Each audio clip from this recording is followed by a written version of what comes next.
Okay, well, I'd like to introduce Meredith McBurney. She is the lead bander and the volunteer coordinator for the uh, Bird Conservancy of the Rockies. And if you ever go out to Chatfield or down to Chatfield or out to Barr Lake, she's there banding in the fall at Barr Lake and in the spring at Chatfield. And those programs are promoted, aren't they, on NatureNet or on your website? Yeah, the Bird Conservancy of the Rockies. And she is got interested in birds. I'm going to let her tell that story when she was in Costa Rica in the 90s. And you're going to tell that story. I was going to tell it, but I'm going to let her tell it. She's better to tell it. And she volunteered for the Bird Conservancy in '98, and then she joined the staff in 2004, and she's been with them ever since then and has banded 2,000 birds at least. Oh, man. Is that too loud? Or in one, is that just? Oh, that would be, well, I think we probably do about 2,000 a year between the two stations. Yeah, a year. And so, yeah. And times 20. Okay, I underestimated there. Yeah, yeah. So lots and lots of birds, and it's really fun to watch her. She's dealt with school groups and other visitors, and is really passionate about her work and loves doing what she does. And Meredith, go ahead. Okay, thank you.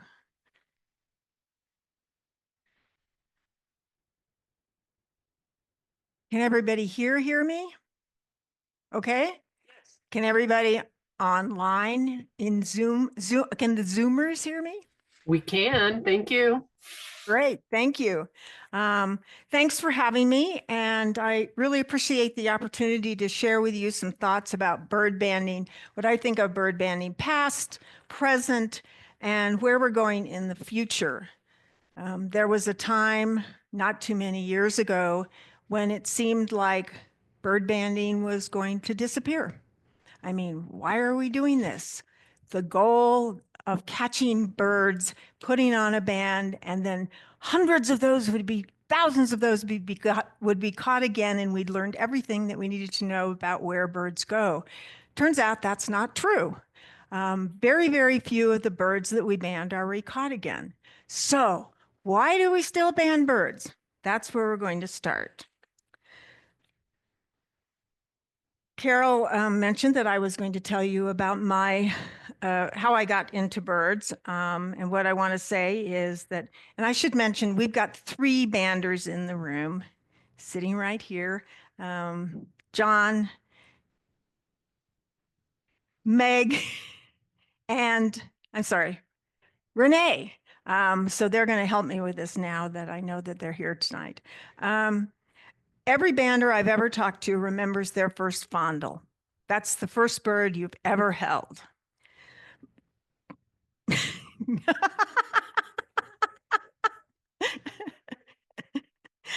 See, I knew I was going to get caught right away. Mine was a black and white warbler that was caught when I was participating in an Earthwatch project in Costa Rica in 1997. Holding that bird changed the direction of the next 20 years of my life. Everybody I know who works as a bander, sorry, I'm learning the equipment.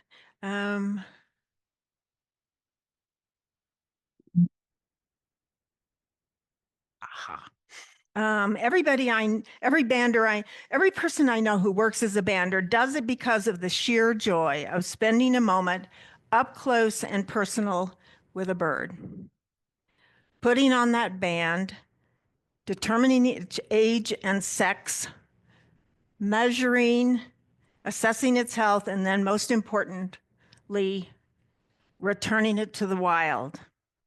I often put the word banding in quotes these days because the word suggests to me that putting on that aluminum band is the thing. Because if you catch it again, we will know exactly which bird it is. Do I sound like I'm talking to second graders? It's what we said for years. But as I just mentioned, very few of these birds are recaught, and certainly not enough to provide the specificity that we need to conserve birds of serious concern. More important than actually putting on that band to catch it again is simply being able to match a specific bird to a specific number as the info from that bird is used for various conservation purposes, and having a cadre of people with the skill set of a bander to catch and handle birds safely and efficiently. The really big deal today is how to effectively use the full process and possibility of banding to better protect the birds that we love. It's easy to do this within the context of the organization I work for, Bird Conservancy of the Rockies, because our mission is to conserve birds through the three-way lens of education, science, and stewardship. Our bird banding programs, which are run spring and or fall during migration in various locations in Colorado and Nebraska, are how most of you probably would think about banding at Bird Conservancy. How many of you have actually been to one of our banding stations? How many of you have not been to one of our banding stations? Most of you have. Great. Let's see. Okay. But the banding process is connected throughout our system and is used by our science team to figure out where birds of most concern are going. And we'll talk about that at the end of the program. And our stewardship team works with landowners and governments to put what the education and science teams have learned into action. I'm going to be talking from the perspective of a bander today.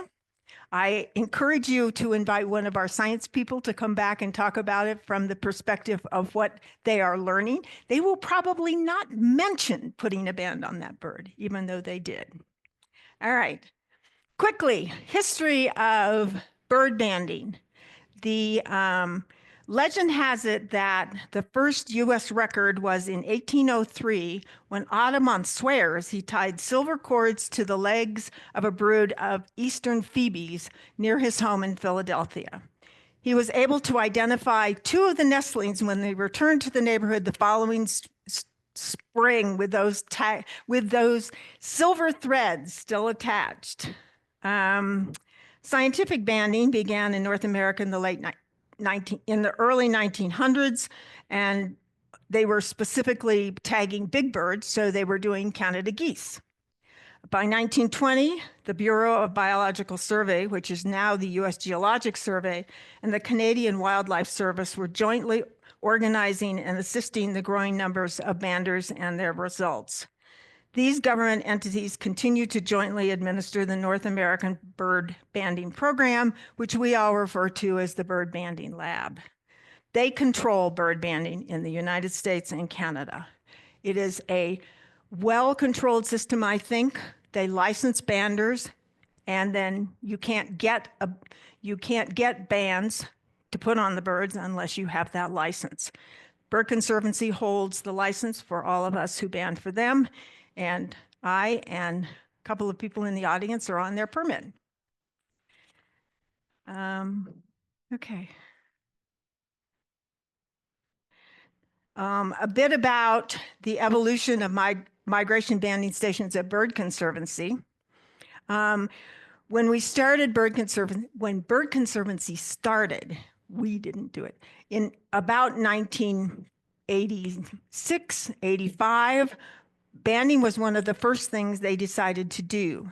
The early records of what they did at Barr Lake for banding was pretty unscientific. Random dates, different seasons. I have this vision of them sitting in the trailer and saying, what are we going to do today? Why don't we go band birds? We have moved we've come a long way since then.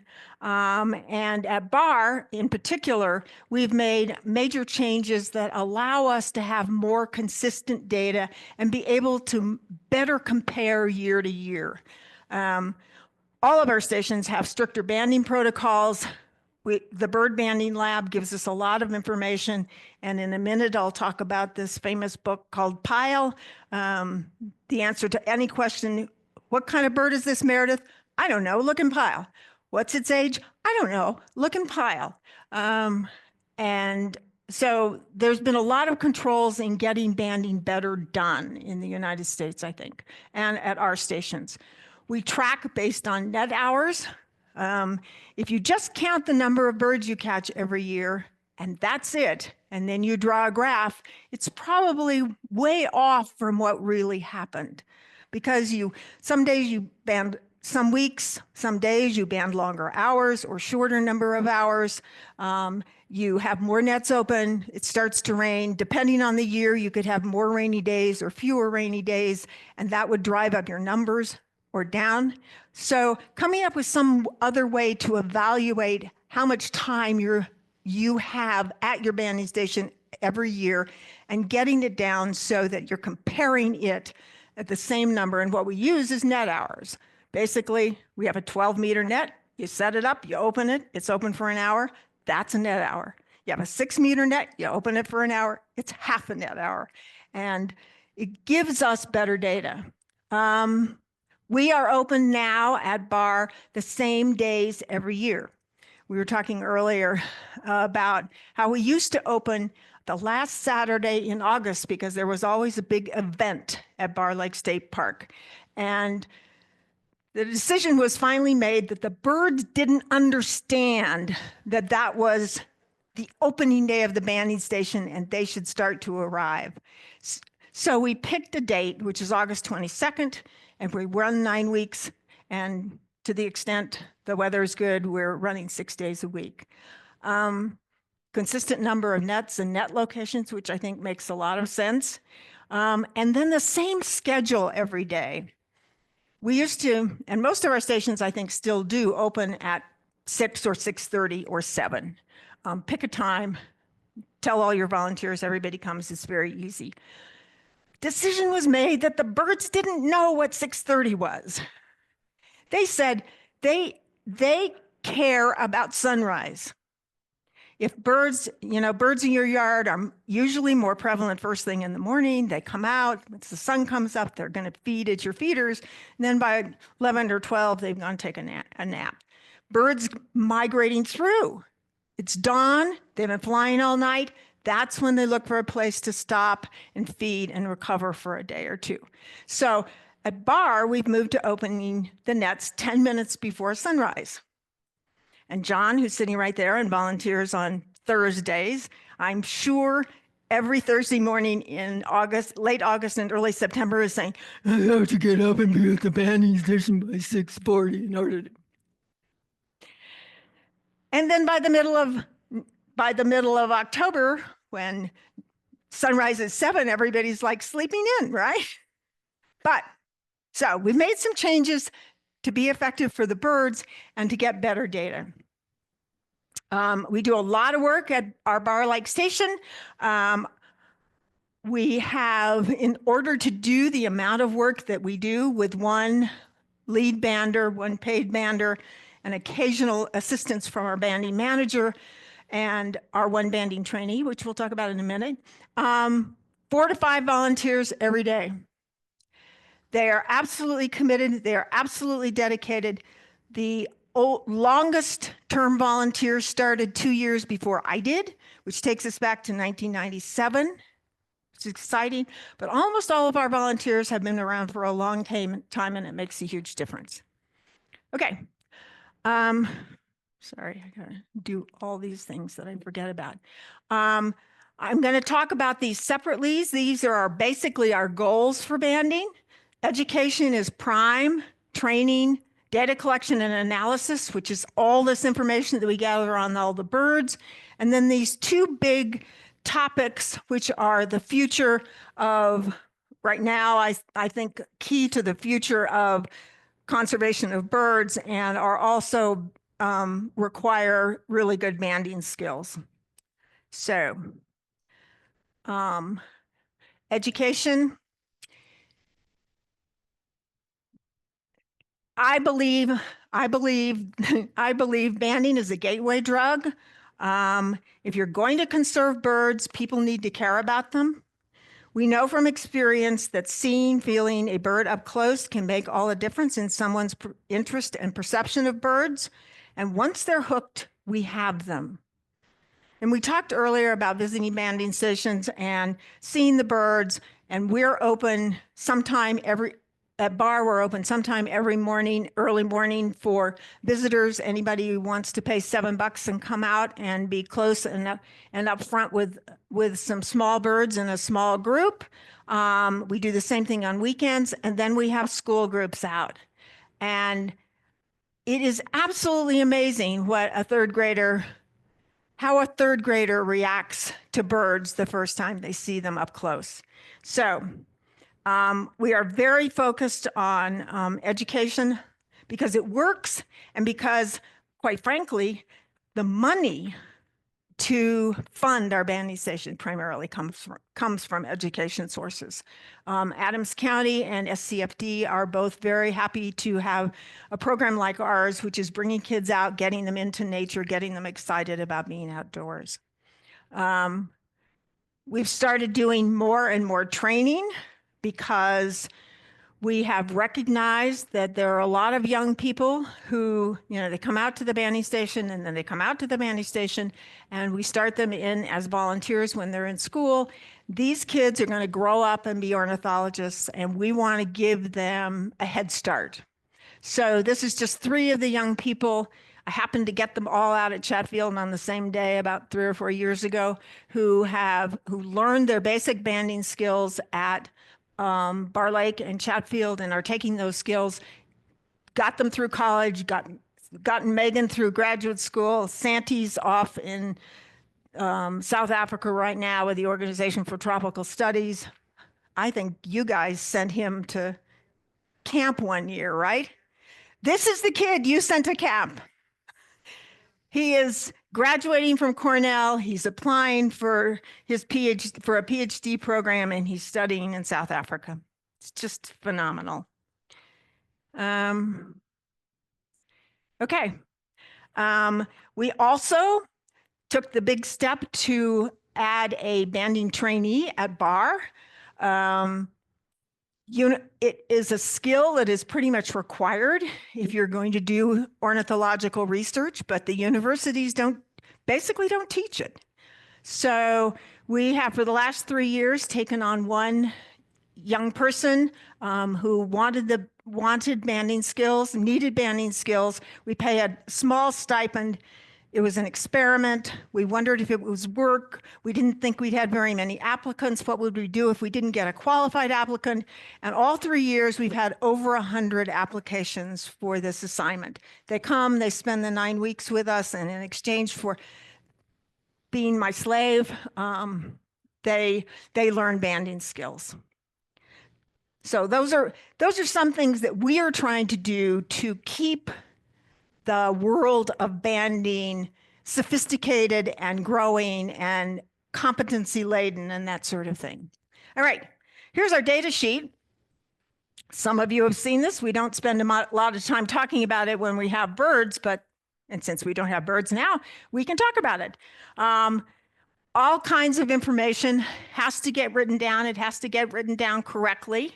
We have various sources that we use in order to identify age, sex, figure out the fat levels and all this important stuff about the bird that we do with certain resources, and we'll talk about those resources.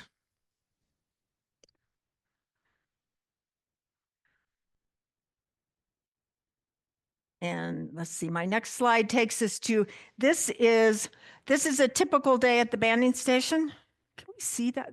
This is a better screen, isn't it, over here?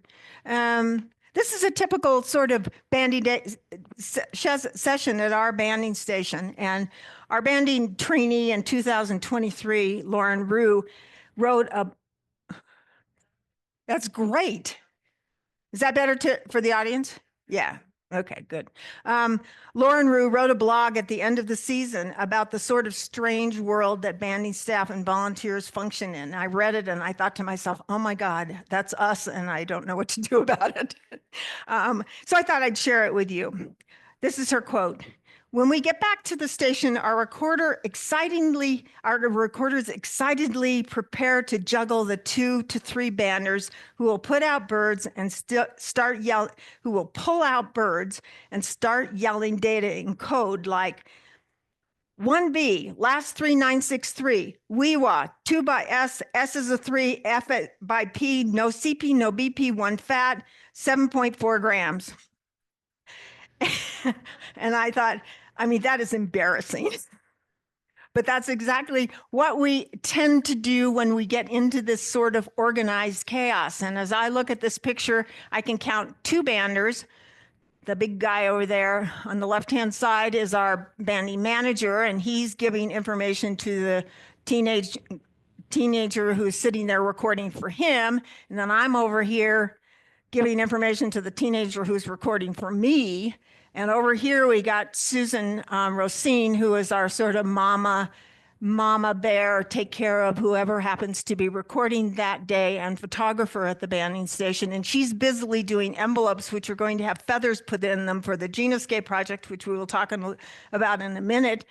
And then you can see down here all of the tools that we use. I have a pointer. Why don't I use it? Aha. We've got the pliers that put the bands on. We've got our rulers to measure the bird. We've got this device, which has no other purpose but to measure the leg of the bird so you get the right size band on it. And then we have our scale and the little tubes that we put the birds in, depending on their size, to weigh them. So that's what we look like. And we're busy and we're active. You can see over here the bags waiting with birds in them waiting to be banded. When you're busy, you're moving fast and you're making things happen, and it's got to be right. The data, the information you're recording has to be right, because even if you don't catch that bird again, the data may get used in some research or some study, and you want it to be accurate. So this is our Bible. The Identification Guide to North American Birds, and nobody knows what the name of this is because everybody calls it Pyle. He's the author. It was updated last year for the first time since 1997, and we are all still learning what's in it. And it allows us to figure out more accurately than I think any other way we could do this, age and sex on birds. And my question to you is, why do we care? Why does it matter whether it's a male or a female? Or take the other one. Why does it matter? We have 2 ages for passerines. They're either birds that hatched in the last year or birds that hatched sometime before that. Why would it matter? Why would it be important that every single bird we come as close as we can to knowing what sex it is and what age it is?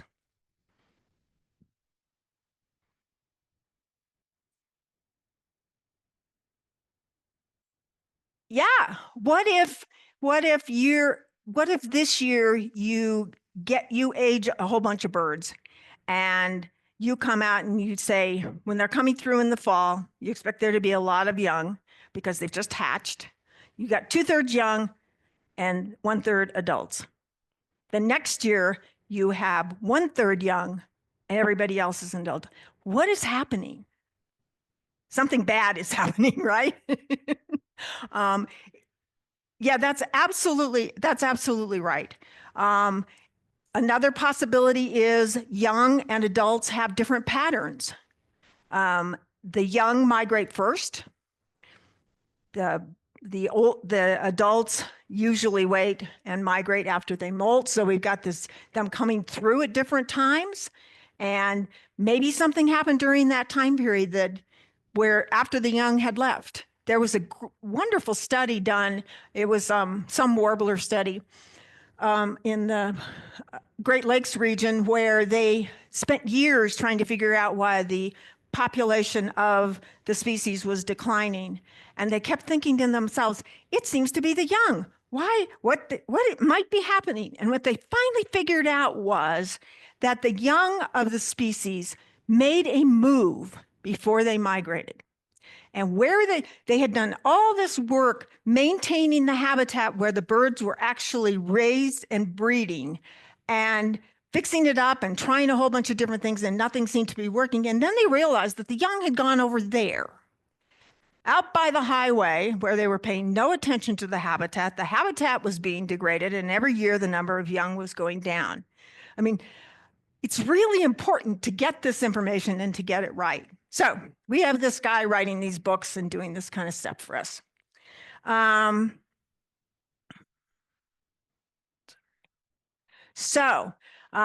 going to give you another example here. This is the same bird we saw earlier, and it's being held in a way that allows you to see all the different, I did not mean to do that, all the different feather rows, and that helps us age and sex these small passerine birds. And Pyle helps us. He has a paragraph for each age: hatch years, hatch year female, hatch year males, adult males. And then this helpful diagram up here that shows you how this row of feathers, the median coverts, would look for the different ages and sexes, which gives us the opportunity to make really good decisions when we're trying to age and sex birds that we don't, particularly ones we don't know very well. Does anybody know what this is? John, what is this? Thank you. Age, sex. It's an adult female. Close enough. Anyway, that was we'll catch one tanager a year at Barr Lake. So we probably went to the book and read the book when we were dealing with this tanager. Okay, so that was sort of a deep dive. How am I doing on time? That was sort of a deep dive into the actual banding process. And now we're going to take a look at where we end up. So this is 2010 to 2014, 15 years of banding at Barr. I used 2010 because that was the first year we used net hours to evaluate how many the year-to-year trends, and this is what we got. Now, my question to you is, what do you think about when you see it? What questions does this raise for you?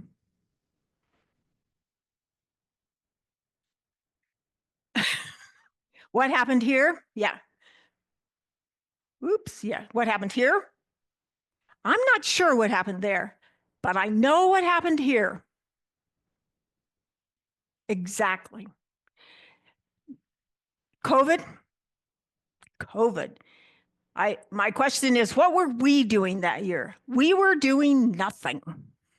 We were home. We weren't driving our cars. Office buildings turned off their lights at night. The whole world changed for birds. And we had, until sometime probably in August, we had the greatest year for birds ever, probably. And then, I liked this year, and what I like about this, I don't like this year. I don't like what happened, but what I like is what we can see, because this is one of the few times when, here you have this little bit of up and down, and you're saying, what really happened? Was there anything significant? Here we know what happened. So we had all those birds coming through, getting to their breeding ground, having this bang up year breeding, and then starting their migration. And about their time they started their migration, does anybody remember what happened? Fire. It was it was, as the year went on, it got hotter and drier. We had fires and we had big storms. And this picture was taken at Barr Lake. We didn't have fire at Barr Lake. This is what the air was like. Do you remember it? It was awful. And thinking about birds being caught places where the fires are starting, if the heat and dryness had not already done in the insect population, this would have done it. Then trying to get away, moving as far away from the fires as they could, so going out of their way and migrating longer distances, or just flying through the poison. We had storms. We had one at Barr Lake. Susan Rosine took that shot of the next morning of that very wet, drippy looking barn swallow. Hopefully survived, but maybe not. There were lots of them. This was the year where things were so bad, taking us back to the same chart, that some of you may remember there were articles about all the birds that died in New Mexico. We saw pictures, and everybody said, oh, it was the big storm, killed the birds. And then they autopsied 300 of them, and every single one of them starved to death. And they starved to death not because of a 2-day or 3-day storm, although that probably didn't help. They starved to death because when they were leaving their breeding grounds and starting to move through all that smoke and junk, they couldn't find food. And they traveled because they had to. And so what we ended up with, coming in with 21, was a really terrible year, because so many birds, particularly the young ones, had died. And it is my contention that we have yet to have a year where things have been good enough to get us back to where we ought to be. We're still down here dealing with what happened here, because 2021 was a late spring. So the birds moved through later. This is another one of those, I think. Yeah. This is another one of, we at Chatfield did a chart of 19, what did we do? We did 5 years average of the first date that our most commonly caught species there arrived in the spring. And then we looked at 2021, and every single one of them arrived late. And what's happening when that happens, our spring was late, plants were blooming later, which meant the insect developed later, which meant, and we're really talking about warblers, flycatchers, and swallows, insect-eating birds. I love this quote from Scott Weidensaul. Most birds migrate entirely on instinct, born with a genetic roadmap that compels them to fly in a certain direction for a certain length of time at a certain time of year. The genetic roadmap is the thing. These birds, most of these birds, they don't know how. They don't have the ability to change when they leave. So the birds here in 2021, when spring was late in our part of the world, they left Costa Rica or Guatemala or wherever right on schedule. Their hormones were starting to rage. It was time to get back to their breeding grounds. And they started flying, and they got to someplace, Texas maybe, and said, whoa, I don't have anything to eat. So they stop and they wait. And then they come through later, and they end up getting to their breeding ground later. And if they're breeding up in Canada and their breeding cycle is already pretty short, their potential to really raise their young and finish breeding before it's time to migrate again goes way, way down. And those kinds of climate changes have been happening in this time period and keeping the recovery, I think, from going me back up. But this, we don't get this. I mean, this is great in the sense that you can actually know some of the things that have happened, but it's not good. Just in case you thought this would be an uplifting presentation. Okay, so we're talking about birds. We're talking about a genetic roadmap that they have that compels them to do the same thing over again. And then we're talking Rebecca Heisman, this Flight Path is a great book. How many of you know? Any of you read it? It's a great book. Just goes through all the different phases of things that have been done to try to learn enough about birds to really conserve them. But this is her very straightforward line. If we don't know where birds are going, we don't have the information we need to save them. And birds are hard because so many of them, 70% of them or more, migrate. And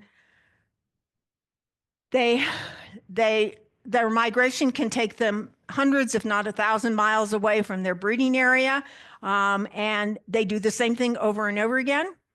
But you have to know where they're going and when they're going there if you're going to figure out how to conserve them.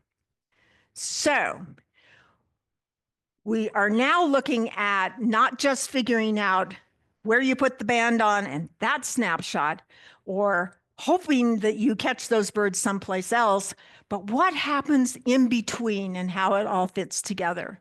So enter the Genoscape project. Project started at UCLA, and then one of the researchers moved here. She's an associate professor at CSU, so it's right in our backyard. And here's what it is. Where would you see this map? Kind of map. Yeah. Bird guide, exactly. And oops, sorry. This is the Wilson's Warbler range map from Birds of the World. What is orange over here? The orange is what?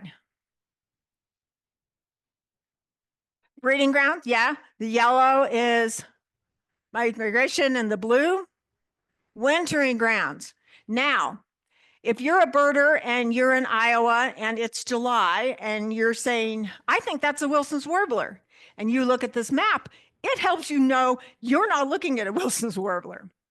But if you're trying to figure out, let's say you're in California, or you're over on the California coast, right around there, you see that line, Wilson's Warblers up and down the coast, and you know your population of Wilson's Warblers is declining, and you don't know why.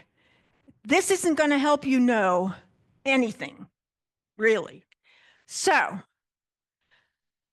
this is what you get when you take essentially that map and you put in the information about birds that have been caught one place and recaught someplace else. This is banding data.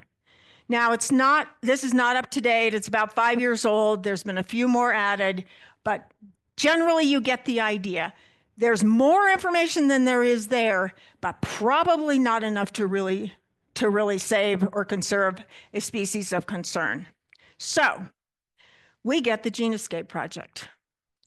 And I'll read you their definition. A genoscape is a map of genetic variation across the breeding range of a species, which can be used to track breeding populations to the respective wintering grounds and the migratory pathways in between, using DNA contained in a feather. My explanation of this project is it's Ancestry.com or 23andMe for birds. And if you send your DNA off to one of those companies, they will analyze the DNA and they will tell you where your ancestors came from. I've done it. My ancestors are from Scotland and England. But the big difference between me and these birds, or most of us and our birds, we don't live where our ancestors did. But remember, what does the genetic roadmap from Saul Weidensaul's quote? The birds are still going back where their ancestors came from. I mean, this is just extraordinary, right? That they are going, for me to think about a bird,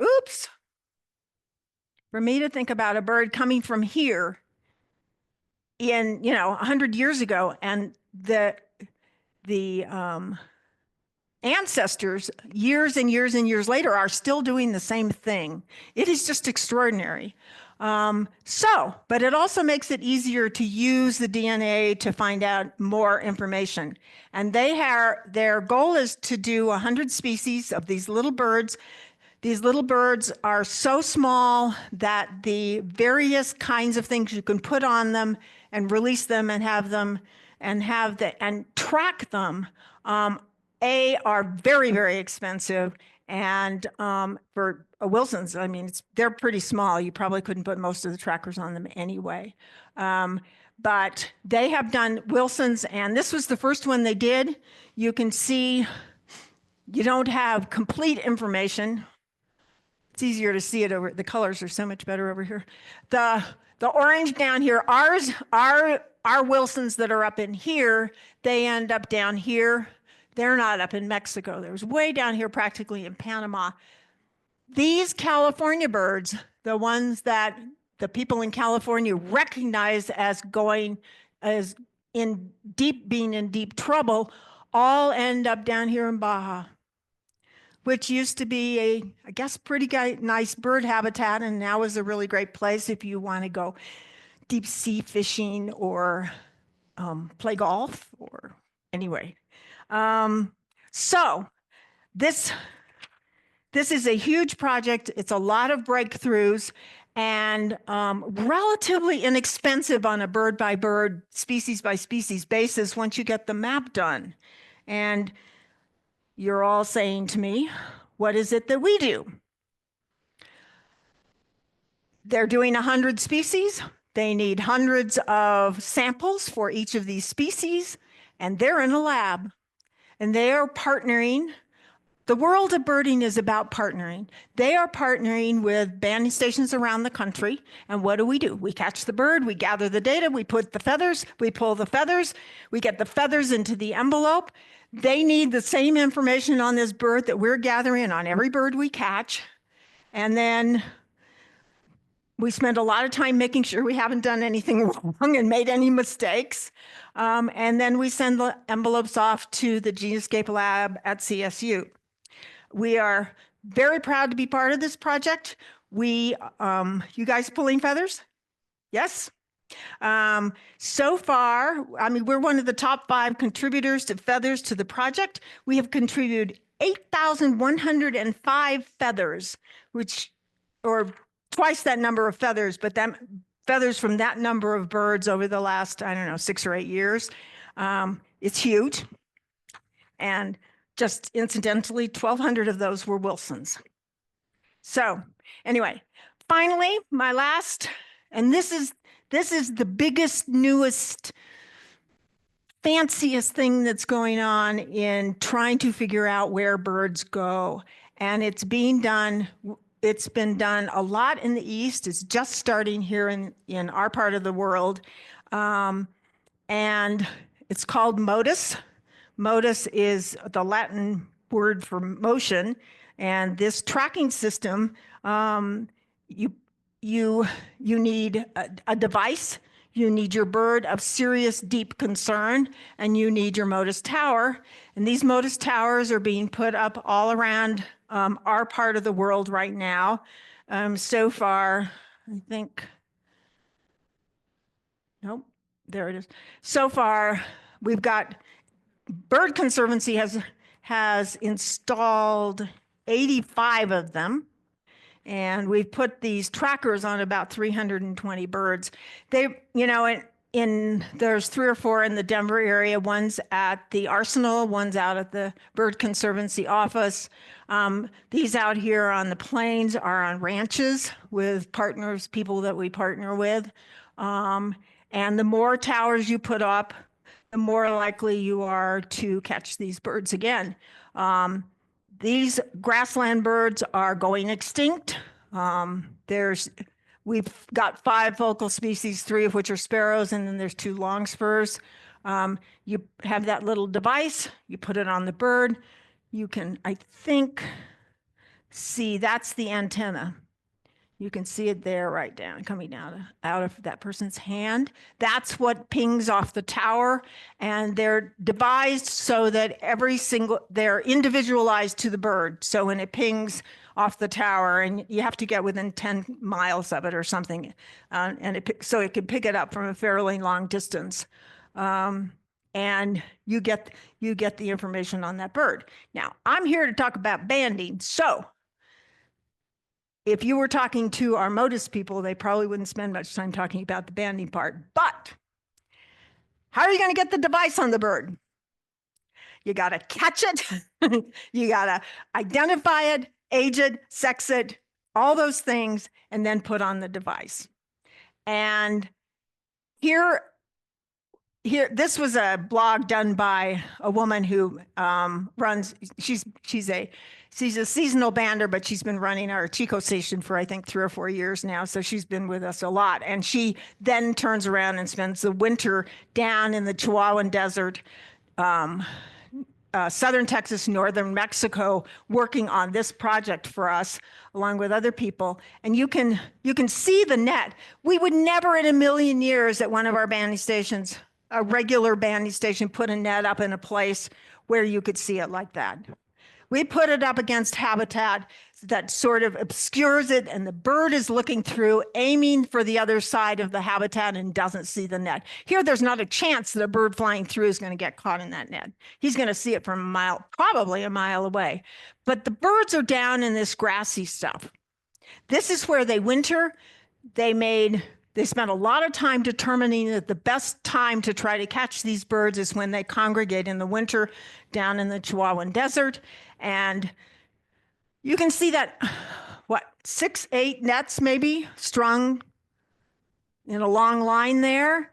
And then you have people over here in a semicircle. You also have milk jugs. They didn't have enough people, so they improvised. And the people walk, and this is really hard to do. We've tried it. We did it in the Smartweed once. It was awful. Can't do it. You're moving really slowly through the grass and making just a little bit of noise. Enough noise so that the birds move toward the net, but not enough so that they get really spooked and raise up and fly away. And by the time you're done with that string of nets, you maybe get 3 birds. And it's a lot of work. But the banding process is exactly the same thing that we're doing at our stations every day, and that we're training young people so that we have a cadre of banders for the future. Okay. One last slide.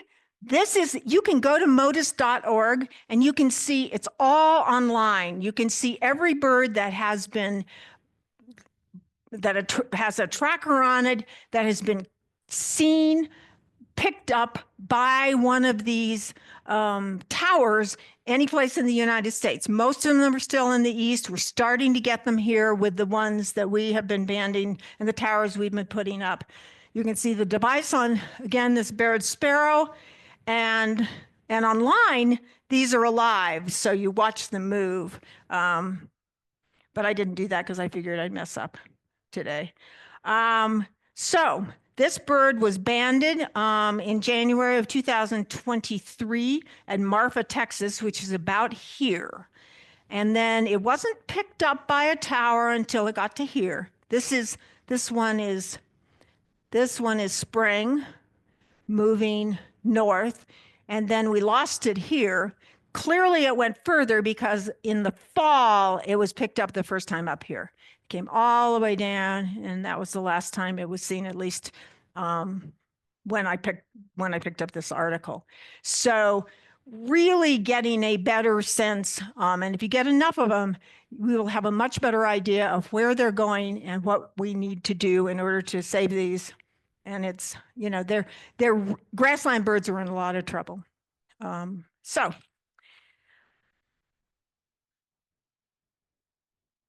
that is Dawn at Barr Lake. And I didn't have a final slide, but I thought that was pretty. So, okay, thank you. And I'm glad to take any questions you have.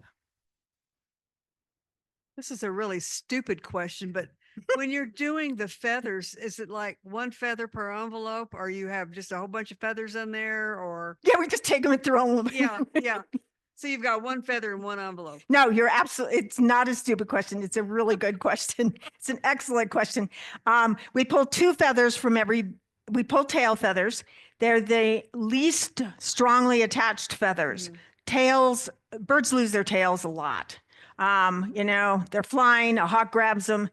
All of the hawk has is hold of the tail, and the bird's like, bye, so the tail feathers are not attached really strongly, and it's easy to pull them out. We pull one on the outside, one on the inside. We put them both in the envelope, being careful not to, it's the part of the feather that's in the bird that contains the DNA.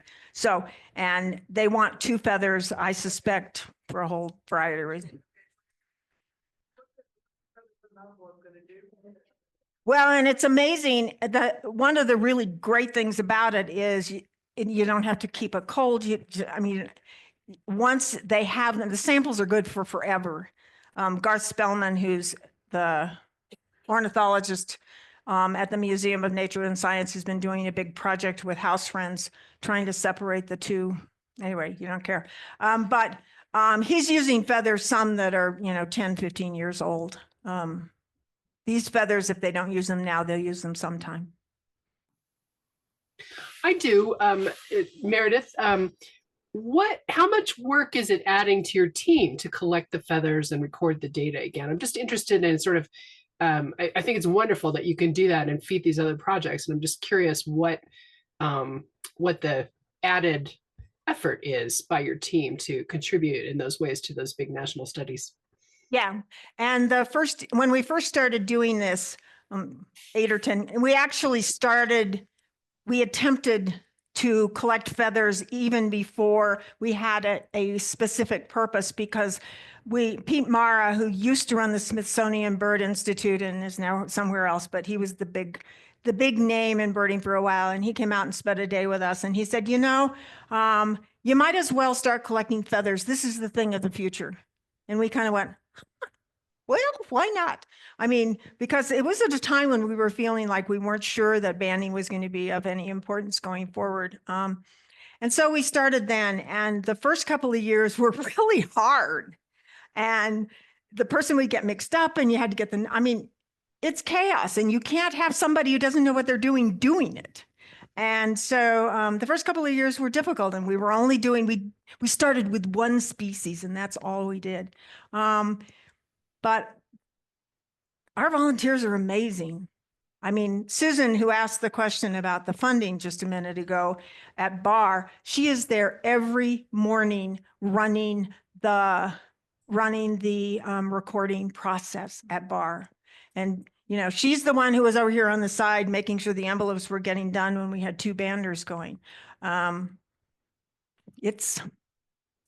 We do it because it's important and it's valuable, and this is our job. This is our job, to make it possible that for our partners to get the answers that we need to conserve birds in their habitats. That's our job.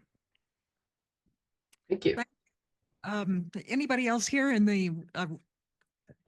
It's okay. Oh, sorry, I was just wondering. You didn't talk much about recapturing birds, and whether there's a pattern, what happens, how many do you recapture? Yeah, I didn't talk much about that, because if you're talking about birds that are banded one place and recaught someplace else, the number is so low.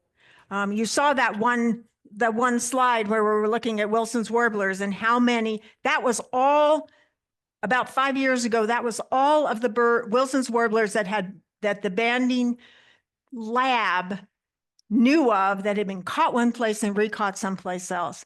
The numbers with these little birds is so small, not enough banding and too many birds, and especially not enough banding in places like in Central America and Mexico, where you want them to be caught the second time, because that's the hardest end to find and to know. And that's probably the most important end, because we just know so little about what is happening to the birds down there. So I really don't talk about it very much. Our most recent recoveries, and that's what they're called when you catch a bird when you catch a bird or somebody else catches a bird that you banded. Our most recent recoveries have been pretty close, have been local. Last year, we banded and you learn something from each of them, but doesn't have the same significance of knowing where they're going. We caught a junco, banded it at Barr, and it was found 2 weeks later dead in somebody's backyard. And what I thought to myself was, I always say, oh, they're here for the winter. They're our winter bird. They're going to stay at Barr. This guy took off and went to Littleton and probably got nailed by somebody's cat. The guy thought maybe it was a house cat. The most recent bird that we have caught that was banded someplace else was about 5 years ago. It was 2020, I think. And it was a red-tailed hawk. I mean, are we banding hawks? Anyway, and it was a great story.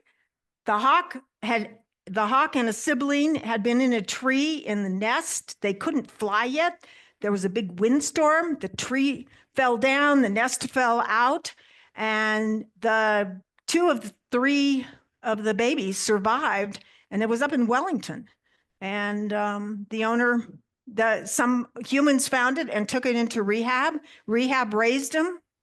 And when it was time to let them go, they took them back to where they had been released and hoped they'd meet up with their family again. And one of them decided to disperse down to Barr Lake, and we caught it in our net. And of course it does. Yeah.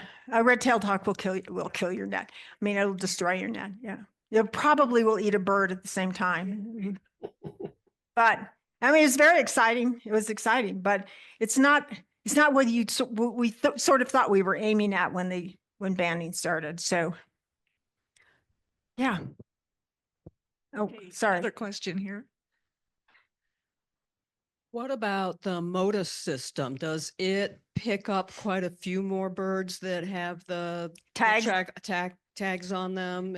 Yeah, with the ant, you mean, do they catch them again? No, I just mean, They they could fly anywhere, right? Do they tend to fly past the towers more so that they're actually picking up more of the birds that they're yes. putting the tags on? And the MODIS system is particularly useful with these systems where you're in a position to put up lots of towers. It's and in the East, they're getting lots and lots of data and lots of returns because there's so many MODIS towers. But, you saw in that one, I mean, we've only put tags on something like 350 birds so far. And some of those have probably already died. But the fact that we have a handful of them that we are already getting good results on shows that if you make the decision and you have the resources, it's not an inexpensive thing to do. You can get good results. We're going to know more. We may not save them, but we're going to know more about where they're going. The fact that we know where they winter is in itself was a study, because they had to figure out if you're going to go someplace and put bands and tags and stuff like that on a whole bunch of birds, you got to know where they are. And luckily they tend to winter in this big group down in the Chihuahuan Desert. So yeah, I think everybody thinks it's the next big thing. And hopefully it'll be good. Thank you. Sandra, is there anybody else? Any other Zoomers with Zoomers, any more questions?